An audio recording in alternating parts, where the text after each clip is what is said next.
It's your boy Judea, Black Shalom L'Chaim, purified drinking water. They got it. It's out there. Shouts out to the 12 tribes. I got it. It's right there. Okay, so we was talking about the right field. So this is the beginning of the right fields, and the only reason I'm calling them right field because we was talking about, right field, excuse me, because we were talking about the being black in Israel. So what we're gonna do now is actually gonna talk about some other stuff. And and I know you heard my new that music I like is all slowed down and or chopped and screwed type. I kind of like it like that for this whole little right field thing. So that's what that's gonna be. It's make it light, make it low. Either way it go, it got a little soul in it. You know what I mean? So what I'm getting about this whole little right field thing is we finna talk about Emancipation Proclamation, Emmett Till. We about to talk about the hold on, I got a list of stuff right here. We about to talk about the black codes. We about to talk about the cold facts. We about to talk about 40 acres and a mule, poverty, special field order 15, objective 8, and all that stuff. We about to get into all of that with this right field thing. So that's what that is. And like I said, you gonna stand for Israel, you gotta stand for Palestine. If you gonna stand for Palestine, you gotta stand for Israel because we support the people and not the cause. And I hope today found you safer than yesterday did, and I hope tomorrow finds you safer than today and the day before. Like I said, we inside today because we got to be. So that's just what it is. So we're one of these right field things. So welcome to the right field. And hey, stop. 20-some videos, man. This right field about the wrong one. So let's get straight into that. So I said I was gonna do this like this. Cue that music I like. The bank to build the world will Robin Peter to pay Paul as long as I stay calm. The it's burning up as long as I come to the heritage.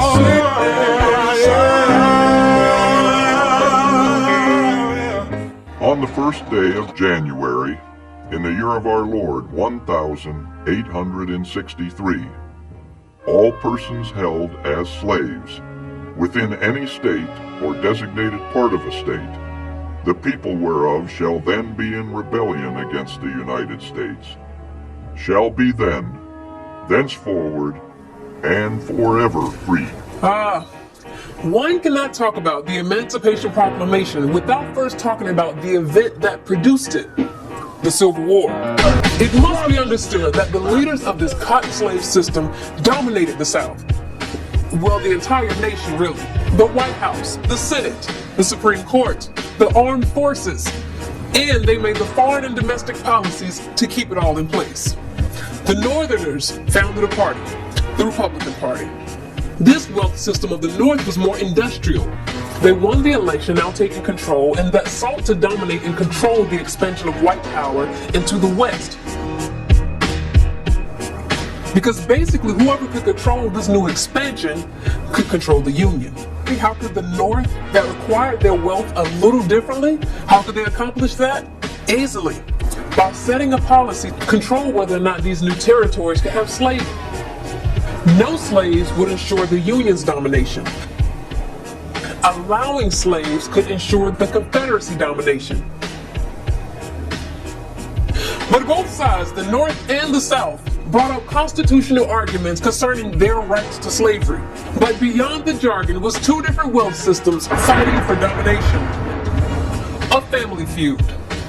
So to say that this war was anything about slavery, as in morally they cared, again, it was two sides fighting for domination, which led to no other solution than to have an armed battle to the death. And this fight led to the threatening end of slavery. The South was determined to leave the Union and to form their own nation. So why then was the Emancipation Proclamation written? Lincoln's first priority was not enslaved Africans. His first priority was exactly what he stated. I view the matter, the Emancipation Proclamation, as a practical war measure to be decided upon according to the advantages or disadvantages it may offer to the suppression of the rebellion. Simply put, it was a strategic war tactic, anything he could do to stop the South from rebelling. Understand that the Emancipation Proclamation did not say that it would free all the slaves. It stated that any slave in rebel territory would be granted freedom.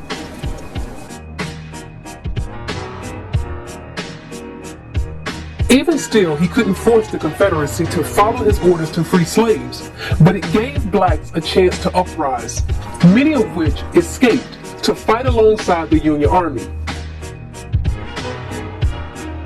So those slaves who did gain their freedom, they escaped a very oppressive slave system. They took the risk of being tortured, and they fought for their freedom. But please note, Abe Lincoln was reluctant to arm slaves to rise up against their masters and sabotage production, in fear that they'd fight an independent struggle, like the blacks in Haiti. But to have a chance at winning this war, they needed the enslaved Africans. But let's look at the Emancipation Proclamation even closer.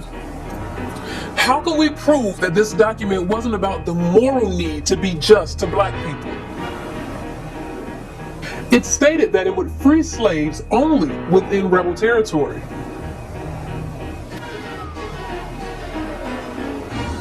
So who did the Emancipation Proclamation not free?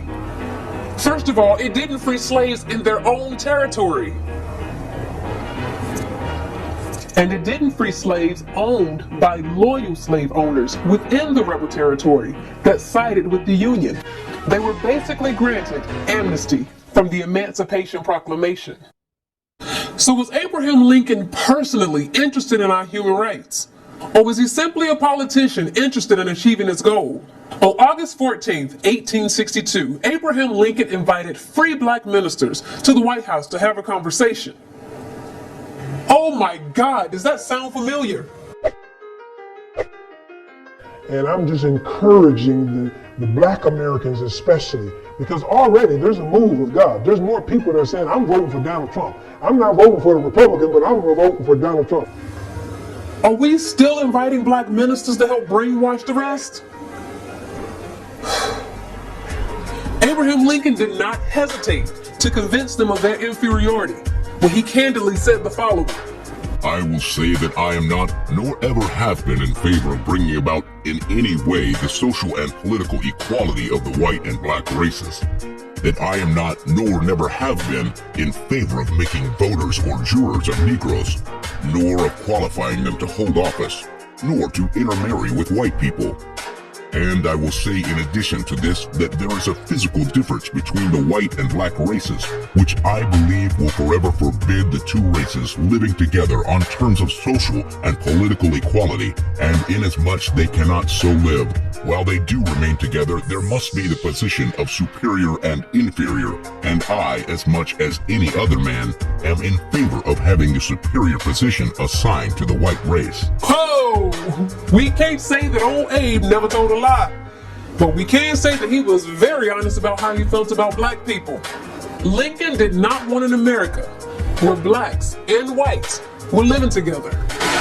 Contrary to what most people think, Abraham Lincoln's deepest desire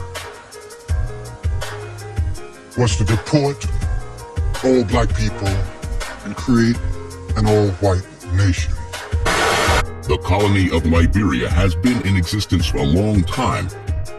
In a certain sense, it is a success. The old president of Liberia, Roberts, has just been with me. The first time I ever saw him, he says they have within the bounds of that colony between 300,000 and 400,000 people, or more than in some of our old states, such as Rhode Island or Delaware, or in some of our newer states, and less than in some of our larger ones. They are not all American colonists or their descendants. Something less than 12,000 have been sent thither from this country. Many of the original settlers have died, yet, like people elsewhere, their offspring outnumber those deceased. Oh wait, there's more. Our republican system was meant for a homogeneous people.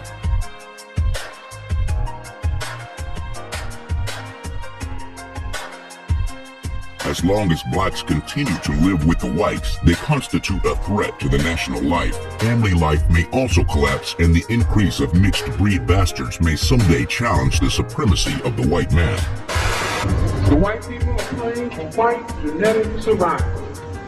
And if you don't believe it, listen to their spokespersons. Who are their spokespersons? Nazis, Klan, those are just the outspoken people who are supporting white supremacy. And so they come out and tell you in clear language, so we want to just dismiss them. I say, don't dismiss them. Listen to them. Read what it is that they are saying. They are talking about white genetic survival. So the Civil War was not fought for slavery, and the Emancipation Proclamation did not free all the slaves, not even half. It was not a moral decision, yet a strategic war tactic to hold together an all-white government ran by white supremacy.